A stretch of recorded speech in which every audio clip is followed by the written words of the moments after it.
Hey, everybody. I'm Chuck Esposito. He's Jason McCormick. We're here for another segment of Bookends. Wow, we completed week one already. The Dogs were barking a little bit. They were 6-7-2 with 5 outright wins. I don't know when the last time we talked about the Jags and the Redskins winning on the same day, but they pulled off pretty big upsets, Jay. Yeah, it was. Those were good games for our side of the counter. Knocked down some teasers, knocked down some of those money line parlays.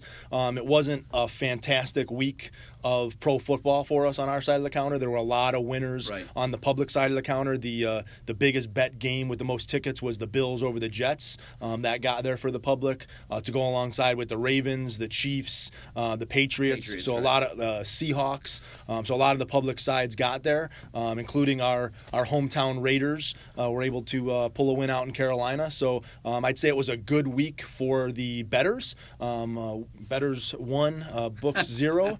And we'll move into next week. It was fun, though. It was fun. It was a great atmosphere, great crowds. Everybody understood the social distancing, but it was great to get football here. You could just see there was kind of an added excitement and buzz in all of our sports books, which was kind of cool. This week, of course, it kicks off with the Battle of Ohio, Bengals, Browns, battle of number one quarterbacks, and Joe Burrow and Baker Mayfield. I think it's a much bigger game for the Browns. I think it's a must-win game for them, and I think it's a must-win for Baker Mayfield. They do have a talented backup. They have Case Keenum, who has started in this league behind him. You just wonder how long they go with Mayfield if he continues to struggle. Well, again, it's always tough. I said the poor Texans and the Browns having to start off with the Chiefs and the Ravens. That's a tough ask in a week one with lack of preparation. So we'll see what they can come back and bounce back with here. Joe Burrow. A lot of people liked the way he looked. It looks like I thought he played Cincinnati's really well. Found their guy. They're not going to be at the bottom of that division for very long if they can get some pieces of the puzzle. He looked good, but he didn't play particularly well. I think we talked about he missed all 5 of his down-the-field passes, so he's got some stuff to clean up. He had a real sloppy interception at the end of the game. Even all that said, they had a chance to tie the game up at the end of the game with a kick. But on the Browns side of the ball, Actually, it looked like they had won the game. They called offensive pass interference on A.J. Green. It looked like they had won that game with under a minute to go. The Browns really didn't do anything effectively. The Ravens kind of ran right through them. They need to switch the tide here on this Thursday night, and hopefully we'll see some balance and some better offense from them. We brought our little pet in today because the dogs were barking a bit. So he's our third member today for our segment of Bookends. But we're going to dive into week 2 a little bit. First game on the docket is the Rams and the Eagles. I thought the Rams looked mighty impressive on Sunday night against the Cowboys. That defense, led by Aaron Donald and Jalen Ramsey, just played really, really well. They were dominant that night, and that was one of the games that the public bet the dog. They rode the dog in that game. It came all the way down from 3 to 1 and even pick in some spots. The Eagles had their struggles against the Redskins week 1, getting beat outright, gave up 8 sacks. That Redskin defense was dominant. Now they're going up against a Ram defense. One interesting tidbit, Aaron Donald has a sack against every team in the league except one. He has no sacks in 3 meetings against the Philadelphia Eagles. They just gave up 8 sacks. Interesting prop. Will Aaron Donald get a sack this week? Let's get back to the book and put it up. I know Chase Young for the Redskins or the Washington football team was really disruptive in Carson Wentz. And we talked about it before that game, though. The Eagles don't have all their pieces of the puzzle. They do get Miles Sanders back. It looks like this week he's practicing. This was an odd game when the line opened because it actually opened the Eagles to the favor. And we were kind of shaking our heads that just didn't seem right the way the Rams had looked in that game, playing what we thought was going to be a very, very good Cowboy team and able to get a win. But the Rams have moved to the favorite in this game. Not surprised at all. But we'll really see who Philly puts on the field this week because it could make a difference. Absolutely. Now we're going to look at Panthers Bucks. Panthers, I think they are what we thought they were. They could score some points. We know they had 4 rookies on defense. I think they were exploited a little bit by the Raiders. Kind of an interesting stat that McCaffrey had half of the touches, both receptions and rushing, that he had last year in the opening game. So a little bit different mindset there. And you look at the Bucks there. God, maybe no Chris Godwin this week. Mike Evans isn't 100%, and God, Brady's really taken some heat. And today you saw Emmanuel Sanders say, it just didn't look like the GOAT out there. If that's not some bulletin board material, for Brady. Even his own coach has said, I expect more out of him to make better reads. I think he expects more out of himself. This is kind of a game that if Brady wants to get better in a hurry, it's against that Panther defense. Well, we talked 2 or 3 weeks ago about Doc Rivers getting into the Clippers about their defensive intensity, and the Clippers came back after kind of getting lit up by their coach and put together one of their best games of the postseason. And I have a feeling that the Bucks and Tom Brady are going to come out here with a little bit of a chip on their shoulder after that first week. Tough Saints team. I would hope. Tom Brady looked 43. I mean, he looked every bit of it. He struggled with a lot of throws. Again, new team, new offense. I think the same can be said about Carolina. Didn't really struggle on the offensive side of the ball. Matt Rule and that kind of rookie head coach, rookie offensive coordinator. They were able to move the ball. Raiders defense not awesome. But Carolina, and we said it before that week one, that we expected the Raiders to light up the scoreboard. That defense is going to struggle. They are young. They had a struggle stopping the run. Josh Jacobs was fantastic. And if the Bucks are able to set up a kind of a play action pass, you could see receivers all over the place for the Bucks wide open. I think it was interesting in that game. 4th and 1, under 2 minutes to go. Carolina's driving. They chose not to give the ball to Christian McCaffrey. So welcome to the NFL, Matt Rule. Broncos Steelers. I was really impressed with the Steelers. I mean, you would have never known that Big Ben was gone for a year. I mean, all those guys, Chase Claypool and James Washington and Deontay Johnson and Juju with 2 touchdowns that night. That offense looked back, but that defense was dominant. I mean, Saquon Barkley couldn't do anything that night. So I think the Steelers team, if they continue to get better, they're a really, really good team. Might be without James Conner, but Benny Snell looked terrific with over 100 yards rushing. The Broncos were okay. I think when you look at Jerry Jeudy had to be their number one guy because Sutton was out. He had 2 big drops. Not sure if Sutton's going to be back here or not. They lose Phillip Lindsay, but Gordon's fine at running back.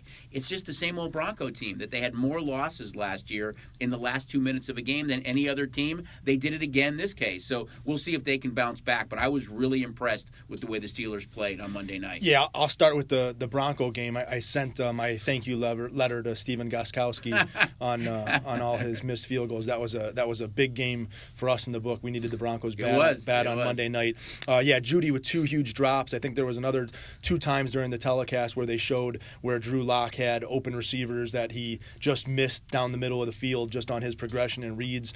So that offense is going to get better. The defense hung in there. Titans, I think that they could have been much more dominant in the game. I thought they could have gone to Derrick Henry more and more and more. It looked like they were trying to get that passing game going, and maybe I upset the Steeler defense. Maybe they heard me say that the Buffalo Bill defense was going to be the best defense in the National Football League, and they wanted to come out. Awfully good. I think they held. You're right. They held Barkley to 6 yards rushing, which is his all-time low. But they were absolutely dominant. Giants had a chance on the Daniel Jones going down when they were down in the end zone, I think in the third quarter, and they got the big interception, and then they kind of opened it up from there. 19-play drive, and maybe the complexion of the game changes, but he had 2 really bad turnovers that night. Daniel Jones, which kind of piggybacks off what his problem was last year. Yeah, and I was one that was saying I really liked the Giants in that game. I thought that they were a live dog with Big Ben potentially showing some rust, and after about that first quarter, I think they had the fumble by Deontay Johnson on the punt return, and from then on, the Steelers just dominated the game. Yep, I agree. Now we're going to move on to the Falcons and Cowboys. I think kind of a must-win for the Cowboys, too, and it kind of goes back must-win for both 0-1. It goes back to last year where, for whatever reason, he was so dominant, Dak Prescott, against the lower-end teams. Anytime he played a good team, and especially on the road, it wasn't the same Dak. And although Ezekiel Elliott had a couple of touchdowns, it looked really good. Offensively, I didn't think they looked great. I think Mike McCarthy made a mistake by not kicking that field goal. You have an opportunity to tie the score. Your defense is playing well. You look at that offense with Elliott and Gallup and Cooper and CeeDee Lamb. I mean, they're really talented. They did have a couple of big injuries. They lose Blake Jarwin. They lose Van Der Esch on defense, who's kind of the heart of that defense. They are just a talented team, but I think you expect more out of them. I still think they're the best team in that division, and it's hard to believe after week 1 we're talking about the Washington football team as the only undefeated team in the NFL East. Who would have thought that? But I think it is a big game for both teams. Falcons, they could not stop Russell Wilson. You still have Julio Jones. You've got Gage. You have the emergence of Calvin Ridley right now. So they have some weapons, too. I could see this game having a lot of points scored on Sunday. Yeah, and I don't think there's anything to really be down on the Cowboys. I mean, we knew that Cowboy-Ram game was going to be a competitive game against 2 really good teams. Rams opening up their new stadium. And to be perfectly honest, we're one questionable pass interference call at the end of that game from the Cowboys walking away with a win. I thought it was a great call. And everything was everything fine in Dallas. So I think that you don't want to look too deep into it. I think that Dak could have some fun this week. We saw that Falcon defense really struggle to contain Metcalf and Russell Wilson and Lockett. So the Cowboys definitely have the tools to exploit that Atlanta secondary. Atlanta's going to have to ball control, kind of keep Dak off the field to kind of stay in this game. Well, I mean, if you look at the game, though, last week against Seattle, I mean, Ryan had a decent game. I mean, he threw for almost It was a little bit in garbage time. Yeah, he threw for almost 500 yards. I really was impressed, though, with Calvin Ridley. And I think when you talk about maybe the best complementary receiver to a star out there, maybe it's him. I mean, he's really emerged to that upper echelon young receiver. It was Russell Gage. Gage, right. Yep. Had a big day. Didn't see much out of the new tight end, but Atlanta's definitely got the offensive weapons. Their problem's going to be much like the Carolina problem. Right. Can they stop opposing offenses? Right. Now we're going to move to the 49ers and Jets. I mean, I was a little bit disappointed in the Niners. I mean, 10-0. But God, Murray just ran around back there. He had 91 yards rushing. Hopkins had more receptions than he's ever had before. And they kind of torched that defense a little bit. That defense was on the field a lot. San Francisco isn't healthy offensively, but defensively, with a 10-0 lead against the Cardinals, I was kind of surprised at the way that they played. They've got a lot of injuries at wide receiver. That offense struggled, but they're playing against a Jet team that really struggles. I mean, you look at the injuries that they have. No Le'Veon Bell. That offensive line is banged up. This could be a game for maybe the 49ers to get well against the Jets on the road, where they're almost a touchdown favorite as well. I think that they're just looking to get out of the week with a win. You talked about all their injuries. They're really banged up. We saw Kittle get banged up in that first half. Obviously, the problems at wide receiver. So we might see a lot of running, run the ball, get out of New York with a win. The Jets are the Jets, and now they have no Le'Veon Bell, and we're going to see Frank Gore, and he's 62 running the football for them. Wow. And Perryman, and they were able to kind of hang in there with the Bills, but the Bills eventually wore them down, and I kind of probably see the same thing here. And I think you're going to have a pretty upset Niner team. Didn't think they were going to lose that first game. Didn't expect to lose that first game, and it's going to be very important for them to get a win. As obviously the Seattle and Arizona in their own division were able to get wins in Week 1. With Gore though, I mean he came up with the 49ers, so I mean it's a little bit of a I want to show you that I still have a little bit left in the tank, and Gore has actually not looked bad the last couple of years, and I think in Bell's case he didn't look good last year, didn't look good in Week 1. We'll see how Gore performs here. Now you have the Bills and the Dolphins. We're going to move to the AFC East.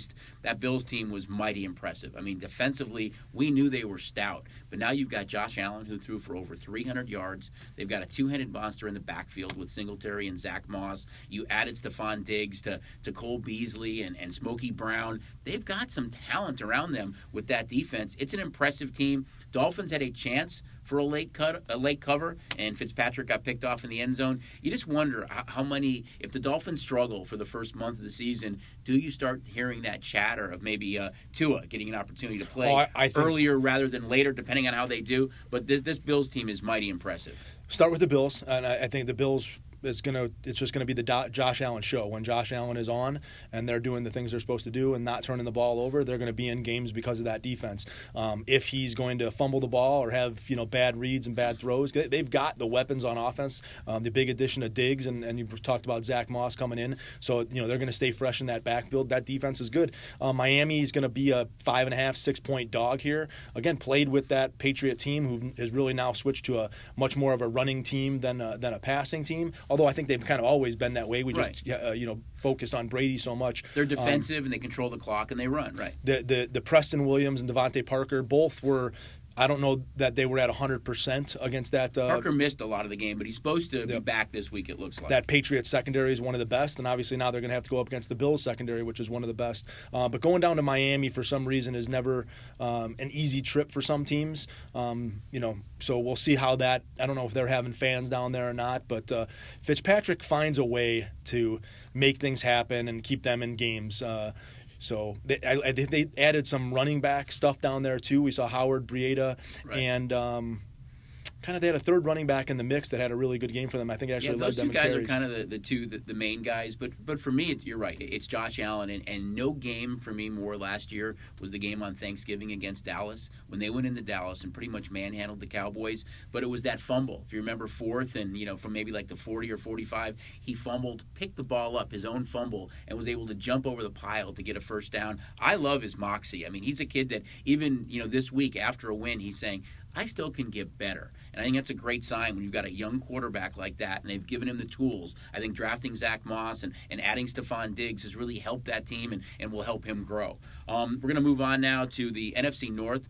Lions and Packers. Lions probably should have beaten the Bears. They had the big lead. It's their MO. They lost last year week 1, or they tied against the Cardinals after that big lead. They led the Chiefs, I think, week 4, lost that game. They had the big lead against the Bears, made Mitchell Trubisky look like, an unbelievable quarterback in that fourth quarter where he came back.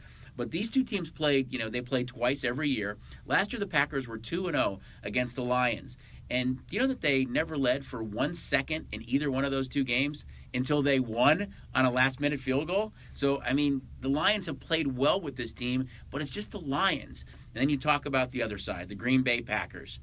Aaron Rodgers, we're going to draft your replacement. You're done. We didn't add anything to help you, but he just went out and threw 4 touchdown passes and looked like Aaron Rodgers of old. And they're almost a touchdown favorite here against the Lions. Yeah, I think the Lions, the big addition was Adrian Peterson and him getting the bulk of the carries over Kerryon Johnson and the young Swift out of Georgia. And he dropped a key pass at the end of that game. Bears looked awful for 3.5 quarters, and then Anthony Miller and Robinson made some absolutely outstanding catches to get them back in the game.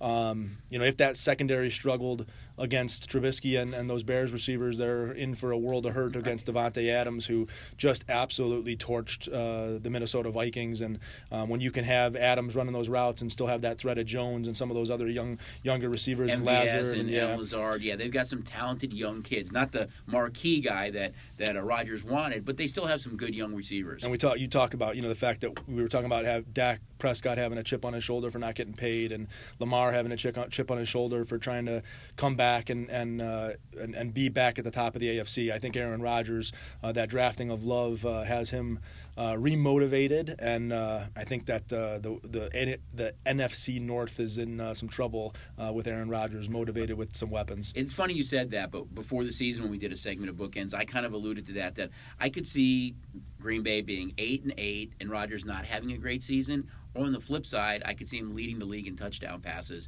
and he's that kind of guy, especially with a chip on his shoulder. Well, the big thing is offensively they're there. Their big thing is the defensive rush, or defensive stopping the running game. I think Adrian Peterson had 93 yards, if I'm remembering the stats correctly. He did, yeah, that's correct. That they were able to run the football effectively against them, and that was what the problem was, is that other teams were able to keep Aaron Rodgers off the field. They were able to run the football, and then they were always in chase mode, and then Rodgers was getting all the pressure on him and wasn't able to do what he does.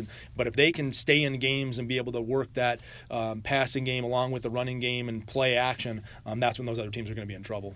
We're going to jump down to the Giants and Bears. I know we talked about getting back to the book and putting a prop up with Aaron Donald. Maybe we should put a prop up between Daniel Jones and Mitchell Trubisky, who's going to turn the ball over more in this game, because they've both shown that is their bugaboo, that they're going to continue to turn it over. Jones, as we talked about, had the 2 bad turnovers. I thought Trubisky looked a little bit better for 3 quarters, though. If they lose that game and they don't come back, you have to wonder how loud the chatter would have been this week for Nick Foles. This is the first time, I think, in a decade that there isn't one opening quarterback that was either replaced or benched or going to miss week 2 because of an injury. So they stayed relatively healthy, but this is the one that I have to think after 3 quarters, Trubisky was looking at the sideline, wondering if they're going to make a move to Foles. It's a big game for both teams. Giants 0-1 in this game. Barkley wants to get going again. Bears defense I didn't think was great against the Lions. Khalil Mack still didn't look like the Khalil Mack of 2 years ago. It looks like Robert Quinn might play this week. I think it's a big game for both teams, but at least the Bears did get the win. It was ugly, but they do come into this game 1-0, and this is their home opener against the Giants. Yeah, and again, we talk about all those weapons the Giants had. The Steelers' defense really shut them down. They're coming off of a short week, and against the Steeler defense that I think, really kind of physically beat them up. And, you go through the years of dominant defenses when the Ravens and the Ray Lewis defenses and that Steeler defense and the Seattle defenses, when teams come off playing those super physical defenses, they tend to struggle that next week. And so you add the Giants to a short week and coming off a kind of a physical beating from the Steelers, and that's why I think you see the Bears are a 5.5, 6 point favorite in this game, 5.5 point favorite in this game, just because of the kind of bounce back that the Giants have to face. But the Giants have the weapons on offense, so if the Bears can't contain those guys, and I don't think you're going to hold Barkley down to 6 yards again this week, so I think this is going to be a really good game. Peterson had 93 yards, so you could see Barkley getting a little healthier. I think this game comes down to the kicking game and something late. Yep. We're going to look at the Colts Vikings now. This is a game for me. I think you made a case that we have the wrong favorite in the game. That I think this game comes down as well. Here's an interesting stat too. Phillip Rivers in his career against a Mike Zimmer coach team, 0-5. And they're a favorite here. They were disappointing in Week 1 against the Jags. They got beat outright. Vikings got manhandled by the Packers. They've lost a lot of guys on defense. Their entire top 3 corners are no longer there. They had the contract holdout with Delvin Cook in the offseason. They've gotten that taken care of. No Stephon Diggs, just Thielen. But I think you look at these two quarterbacks, Kirk Cousins and Phillip Rivers, and they both need to take the next step to help these two teams. But Phillip Rivers looked like the same old Phillip Rivers with 2 really bad turnovers last week against the Jags. Well, it's much like that Falcons-Cowboys game. You got 2 good teams, both started off 0-1. The Colts and Vikings were both expected to contend for their divisions. Obviously disappointing openers for them. The Vikings, you said it, they couldn't stop the pass. The good thing for them is Phillip Rivers really looked like the Phillip Rivers was right. that was in the playing for the Chargers last year and almost pulling. He looked every bit of 40 again too. I think, much like Jameis Winston, just throwing the ball to the wrong team at key times. So the Colts want to run the ball. They lose a big piece in Mack. Still have Taylor and Hines. They have the pieces of the puzzle there to try and run the ball with a great offensive line. But it looked like the secondary was the problem for the Vikings. And can Phillip Rivers exploit that? And that's not their game. Yeah, though. they want to run, and that's kind of run into the strength of the Vikings. And on the other side of the ball, Jaguars did a really good job. On both sides. They didn't have to throw a ton, but when they did throw, Minshew was on and able to throw touchdown passes, and they were able to control the clock, and the rookie Robinson had a really good game. So I think we could see a lot of Dalvin Cook here, really leaning on that. Ground control, keeping the Colts offense off the field. This could be what I think is a low-scoring game. Again, I think this number starts to come down, too. I think there's some value on the Vikings getting points in this one, but we'll have to wait and see. Next game is Jags Titans. Jags, again, we touched on them a little bit just now. And Minshew, he still had the 3 touchdown passes. So much for tank for Trevor because they ended up winning Week 1. Robinson is the running back after they let Fournette go. They've got some good young receivers. Chanot got into the mix. DJ Chark scored a touchdown. You have to like Minshew. I mean, he really comes out there and plays defensively. I mean, they've lost so many guys in the last couple of years that were Pro Bowlers, but they got the win. Titans look like kind of the same Titan team to me. Didn't target A.J. Brown as much. Henry still had, he had a bunch of carries, but he was over 100 yards. I still like that team. I think that when you look at the AFC, I know it's Ravens and Chiefs, but after that Steelers and Titans are kind of right there for me. I think the Titans offense has to score more to compete with the Ravens and Chiefs, but I think they're an awfully good team, and they're a pretty big favorite here against the Jags. Big favorite over the Jags. I think the number wasn't expecting the number to come that high. It actually was 10.5 before the Titans played the Monday night game, and now it's dropped down to 8.5, 9 is where it's sitting right now. Although if Gostkowski doesn't miss those field goals, they win by double digits. Yeah, so. and do what's your thought process this week on do I put my money on the Titans with Gostkowski having trouble with that field goals and what do they do? But again, it's a divisional game with a big number,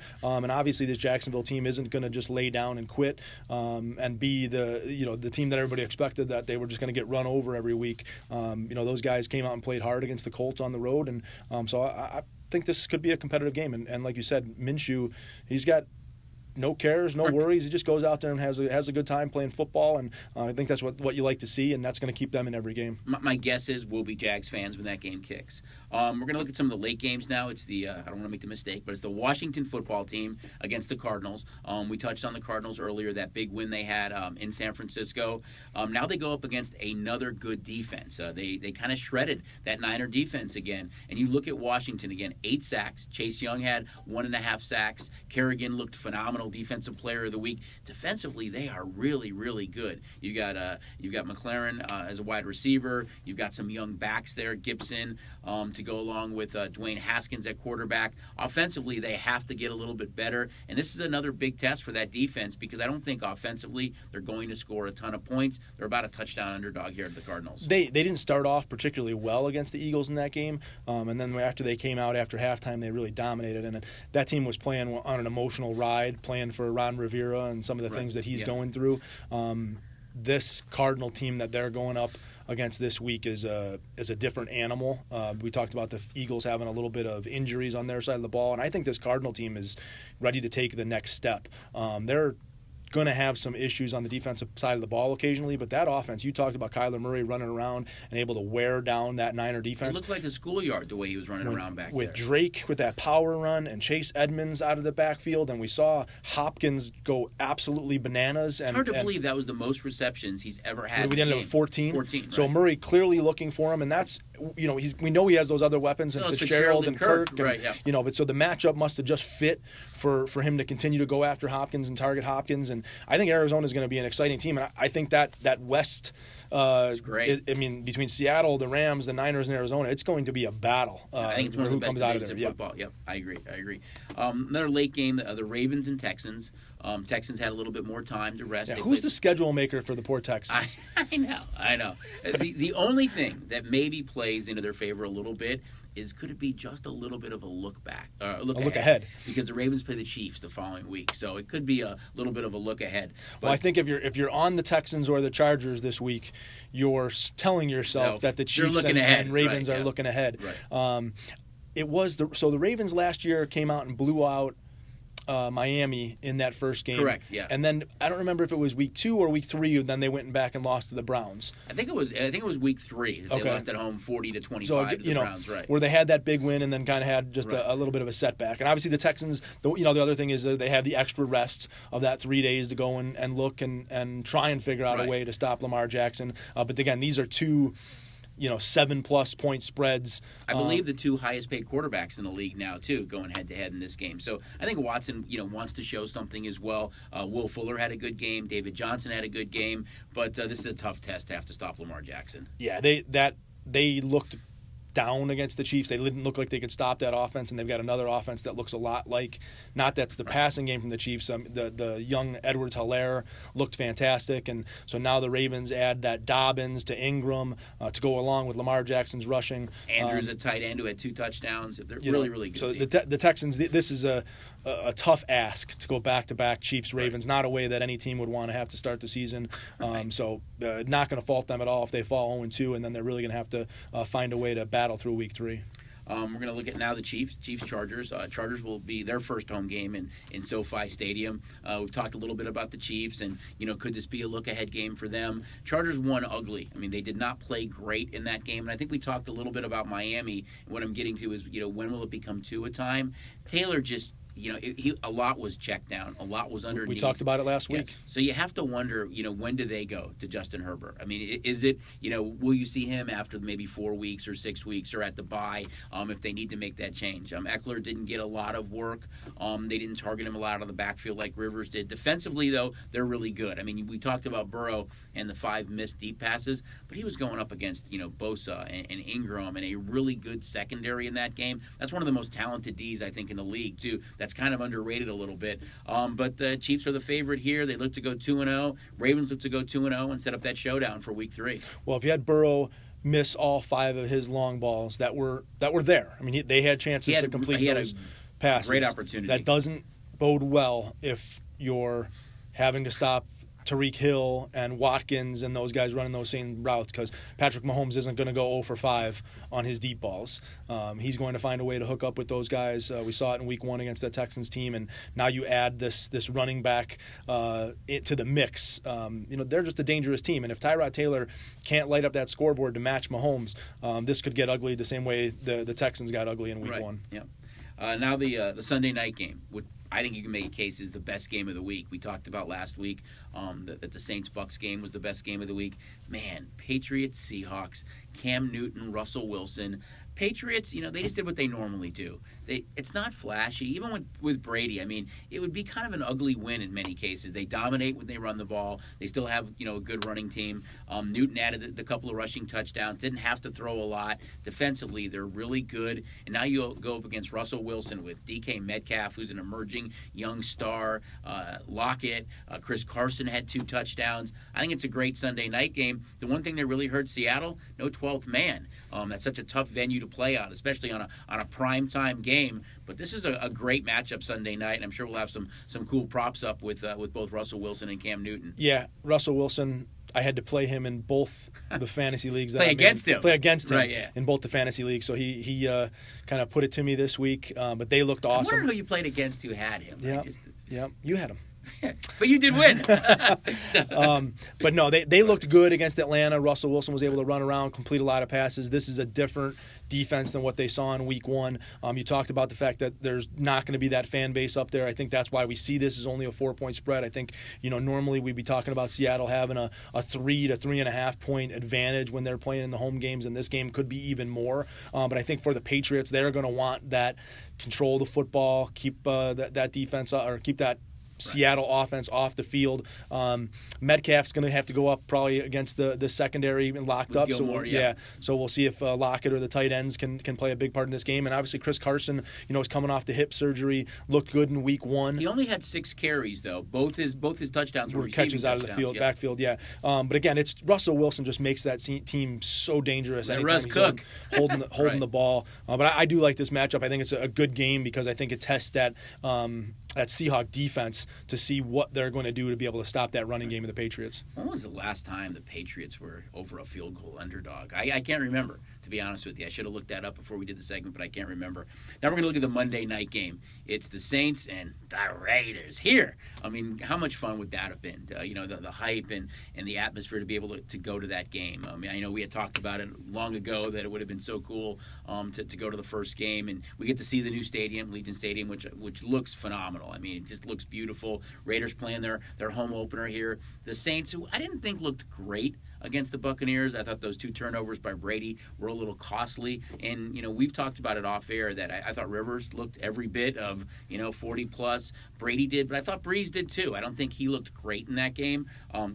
Michael Thomas is banged up. Looks like he's going to miss this game, so that'll hurt offensively a little bit. And you're starting to see this number trickle down just a bit. You wonder if is there value with the Raiders? Is it because it's their home opener? Is it because it's our local team? But it's kind of interesting to see the dynamic of the way this game has been bet so far early on. Well, you're talking about the home opener for the Rams last week, and they bet the Rams, and that kind of excitement of opening your home stadium, and obviously the Raiders get that. When we saw the initial schedule against the Saints, I think we had the Saints a 7-point favorite over the Raiders, and obviously now that opening number has kind of come down. I don't think the Raiders looked particularly good in Week 1 against Carolina. Obviously, they were able to come out of there with a win. They were expected to win. Yeah, but defensively to give up 30 points to Carolina, who's got some weapons, but you've got a Saint team that's got even more weapons. They'll be without one in Michael Thomas, but still plenty of weapons there in Kamara and Manuel Sanders and a lot of those guys. This is going to come down to defense. And again, can Jacobs run the ball, keep Drew Brees off the field?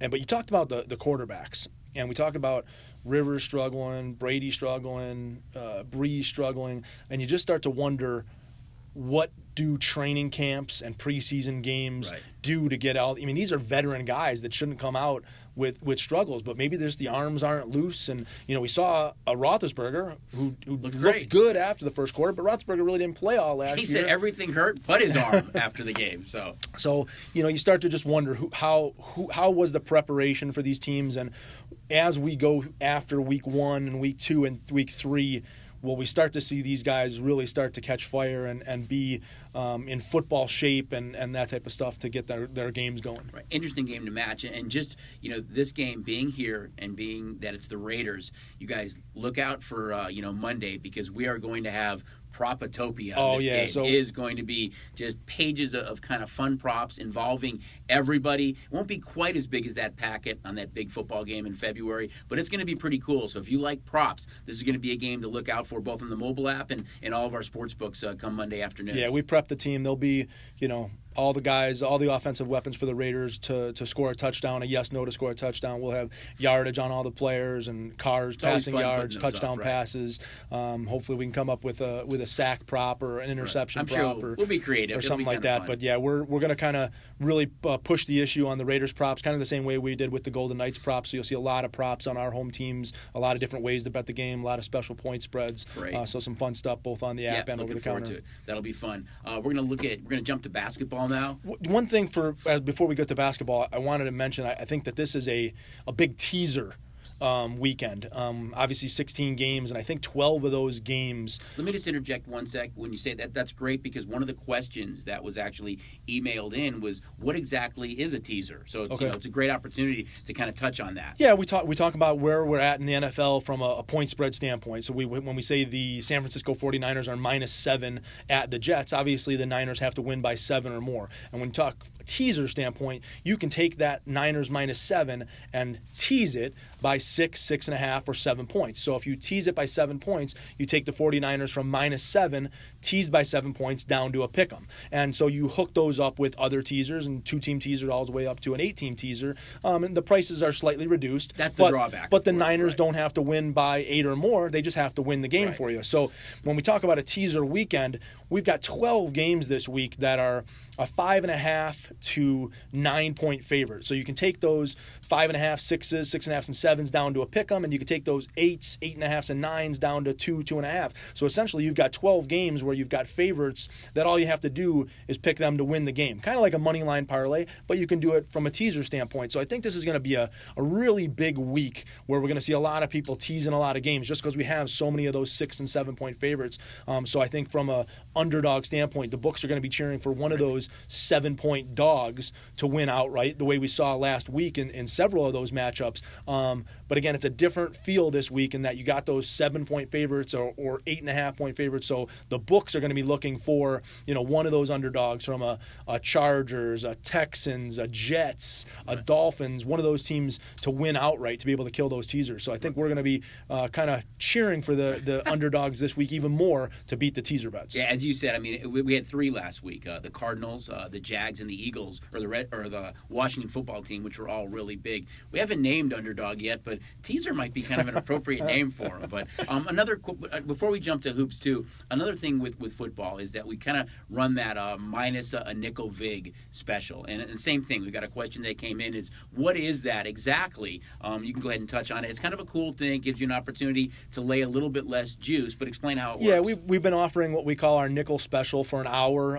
normally on Thursdays and Fridays, trying to pick out one of the marquee games for the weekend. Thursday, looking at that Thursday night game to give you kind of start to the weekend to be able to jump in and find a winner on Thursday night, and then Saturday or Sunday or Friday finding a game for Saturday or Sunday as the college season starts to get a little bit bigger with a nickel game there. And all that really means is when you're playing the point spread on both sides, it's Niners -7 -$1.10 or Jets +7 -$1.10. So you're betting $110 to win 100 or 11 to win 10. And all we're doing with the nickel juice is not making you lay that 11 to win 10. We're going to only make you lay $10.50 to win 10 or 105 to win 100. So you're getting a little bit of a discount on the game, way to drive you in, way to have some fun. But look for it on the mobile app too, because it'll be something that we kind of send out there on social media or send out there on the mobile app to kind of target what those games are. And I think you look at it. We talked about the props that we're going to have for the Raider game, kind of what a teaser is and what the nickel vig is, kind of some cool things that you can look at it as well in the upcoming weeks for football season. Yeah, again, it's promotions. We want to try and give all the people on the app and over the counter some special things to look forward to. We've added our parlay cards. A lot of the places around town aren't offering their weekly parlay cards anymore with the limited schedule, and we're proud to still be offering our half point, our ties win, our teaser, our mega teaser, and the Sunday, Monday night kind of parlay parlay card. So those are both available on the app and in the book. So again, if you're the parlay card player and like chasing those 8-teamers, 10-teamers, 15-teamers, going after those big payouts, we're happy to put those out there and have fun with the parlay cards. Great. We kind of touched on football quite a bit now. We're going to jump to basketball. But before we get into the NBA, God, you got to talk about the WNBA. I mean, our Aces are, the number one seed. It's going to be fun too. There'll be lines on all their games as well. So don't forget about. We were kind of talked about, Knights, Raiders, Aces. Knights are gone. We'll touch about that in hockey, but you still have the Aces going on, so it's going to be kind of cool. We joke about it all the time, and I'm amazed at the number of requests to put the WNBA up on the big screens and the fan bases that they've built and the wagering that's going on in the WNBA. So the bettors are finding ways to win on those WNBA games, and that's why they want them up there, and that's why they want to watch them. And having the local team doing so well and playing so well is leading to even more of that. So looking forward to continuing to highlight the WNBA. Now looking at the NBA, I mean, you look at the Eastern Conference first, and God, that game one between the Heat and the Celtics was unbelievable for me. And, we've been sports fans our entire life. I mean, we played it, we watched it, and we're in the industry now. And that block by Bam Adebayo was unbelievable. I mean, it's one of the best blocks I've ever seen. I mean, it looked like Tatum had a dunk. I mean, his arm strength and the block was phenomenal. I mean, that was a terrific game, and Miami ends up stealing game one. Well, it was one of the best blocks you've ever seen because we needed the Heat like crazy. Everybody, it was like they had tomorrow's newspaper and had come out to bet the Celtics. And we talked about. I had talked about that. I thought the Heat were the bottom four of that East between Toronto and Milwaukee and Boston, and obviously they've caught fire and. Jimmy Butler and them have come to play, and they scored 16 points in the third quarter. I think Boston had a 14-point lead going into the fourth, and obviously Miami just found their groove and able to steal kind of game one. But yeah, what a big game for us in that game. Really a good fourth quarter in that game. And then when you look out west, it's going to be Nuggets Lakers. We thought it was going to be Clippers Lakers all along. We had talked about that. And you talk about a Nugget team that was down 3-1 to the Jazz, came back to win.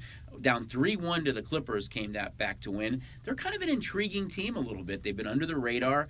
And it's going to be an interesting series against the Lakers. Well, they're going to find themselves in the exact same situation they were against the Clippers. They're going to be about a 7 to 9 point underdog in each one of these games, and the Clippers were that same way and just weren't able to get it done. I mean, not very often that horrendous fourth quarter. See teams take a 3-1 lead when you're the number one seed in the in the West, and then blow a 3-1 lead. But got to give congratulations to the Nuggets. There were some big bets on the Nuggets. I think when they were down 3-1.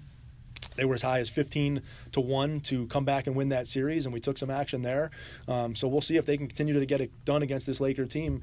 They're just shooting out of their mind and playing good, solid defense. But you have to ask yourself what happened to the Clippers and what went on in that locker room. What went on in that fourth quarter to see George and Kawhi kind of fall apart. I don't think anybody expected Leonard had 14 points in that game. And I think when you go back to the entire basketball season, you have to think about both the Bucks and the Clippers, that not playing at home and having the home crowds behind them and how good the Bucks were when they played home games. Did the bubble kind of affect them a little bit in a negative way? We know at the beginning of the bubble it affected the Clippers. They were one of the teams that were kind of really disorganized, and Patrick Beverley and some of the other stuff that was going on there.